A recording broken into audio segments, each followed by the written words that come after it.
7 and we have 7 members, so that's why we called 7 brains and 2 grapes.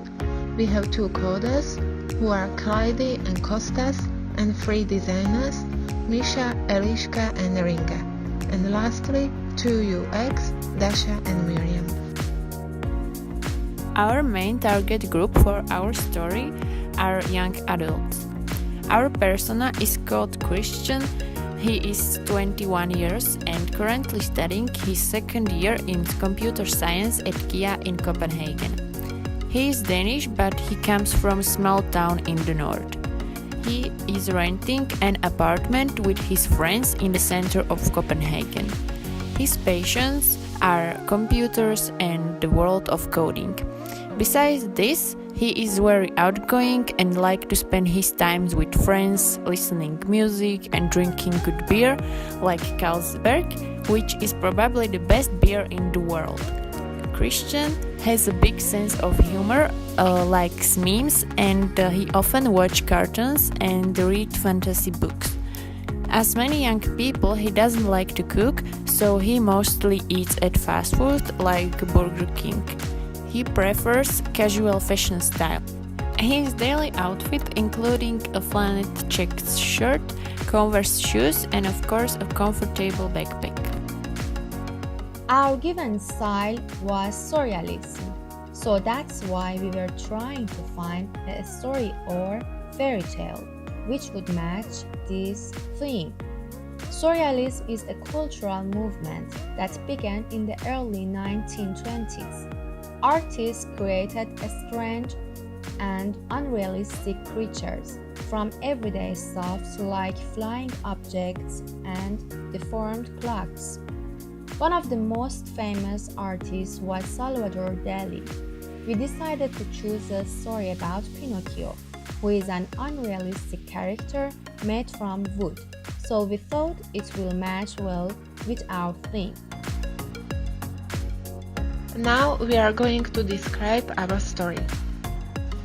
So the story is that one day, while being on a walk, our main character Pinocchio sees a very strange house with a ladder floating above the clouds. Wanting to learn more about this phenomenon, he decides to climb up the ladder and enters the house. Once he enters, he notices that the house looks very weird and paranormal. The watches on the wall look like they are melting, but they still work perfectly.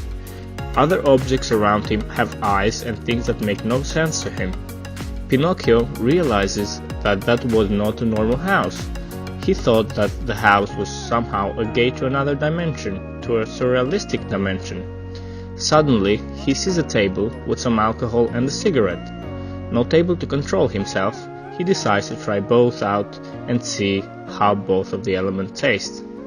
After drinking and smoking, he notices that there is another door, besides the one that he took to enter the house. "Oh my," he said, "that might be the door that will take me out of this dimension." Little did he know that the door was not what he expected to be. He goes through the door and he realizes that the door is a gateway to the clouds. He sees that the clouds are paranormal again and have eyes. Out of nowhere, his friend comes and asks him questions. After answering the questions, his nose grows bigger, if the answer was a lie. Pinocchio thought that this was just a dream and these things are impossible to happen. He wakes up and feeling relieved and thanking God that this was just a dream. But then he sees that the room is still paranormal and the nightmare was indeed reality. His friend comes again and asks him if he was having illusions.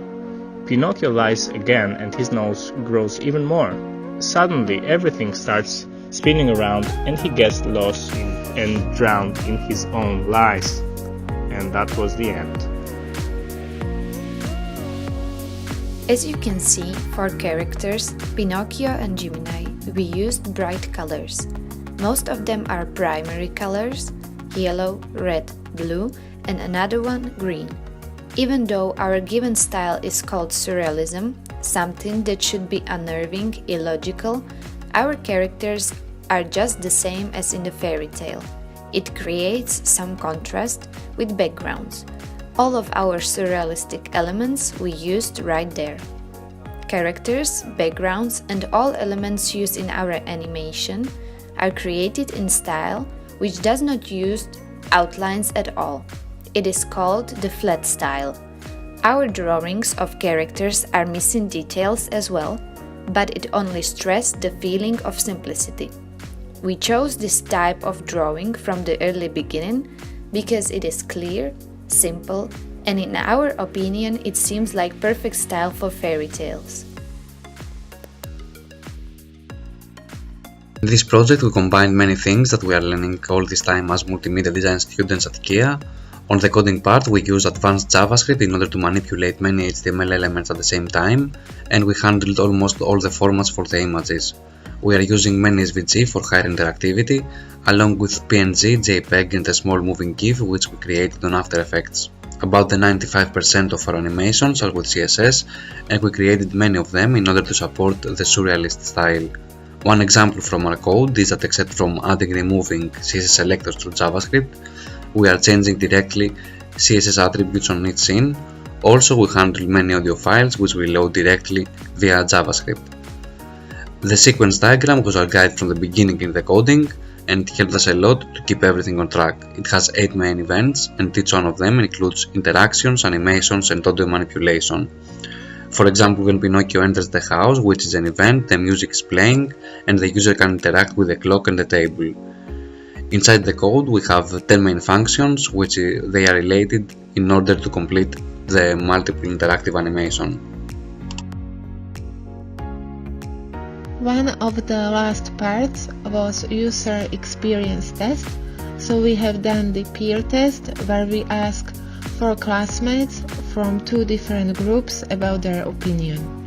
During the testing the animation was not ready yet, so for our main testing material we use the storyboards, which has very detailed drawing with clear description of each frames. Our main focus area was to find out if the user can easily understand our story, find out who is the main character and what are the clickable elements. The overall user experience was good. They really liked our idea and it was clear and interesting from the beginning till end. The user interaction was good with a lot of clickable elements.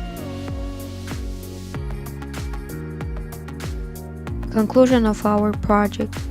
Our main communication tool was Google Drive, where we upload all our documents and graphics.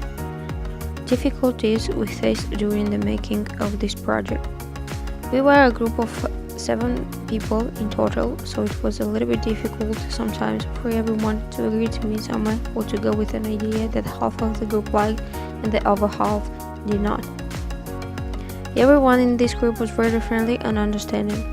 Overall, we had a good teamwork and we did a good job with sharing responsibilities, even though sometimes it was hard to be on the same page with the people on the group.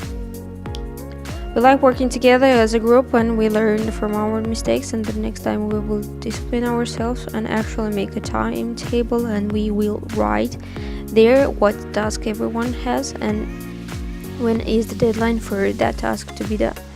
This will help us a lot and everyone in the group will know what each of us is doing and the estimated time it will take to be done.